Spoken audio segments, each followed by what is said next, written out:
আন্তাজ বেগম ও মোহাম্মদ ইউসুফ সাগরে ভাসতে ভাসতে এই দুই ভাই বোনের এখন ঠাঁই হয়েছে ইন্দোনেশিয়ার শরণার্থী ক্যাম্পে। ৩ বছর আগে মিয়ানমারের রোহিঙ্গা সহিংসতায় মাকে হারিয়েছে বাবা মালয়েশিয়ায়। তার খোঁজ করতে গিয়েই পাচারকারীদের কবলে পড়ে দুজন। ৩ মাস সাগরে কেটেছে, ঠিকমতো খাবারও জোটেনি।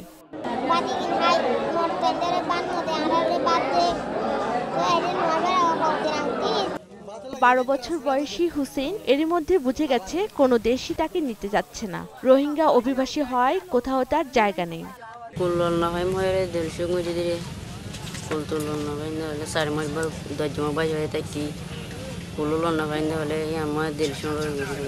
ইন্দোনেশিয়ার ক্যাম্পে এমন আরো ১৭০ শিশু রয়েছে যাদের সঙ্গে বাবা মা নেই। মালয়েশিয়ায় ভালো আয়ের সুযোগ রয়েছে যা দিয়ে পরিবারকে সাহায্য করতে পারবে, এমন প্রলোভন দেখিয়ে এসব শিশুদের নৌকায় তোলে পাচারকারীরা।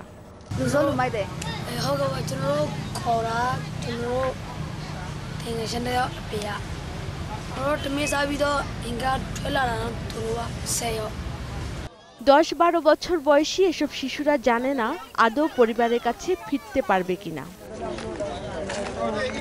দুলি মল্লিক, ২১শে টেলিভিশন।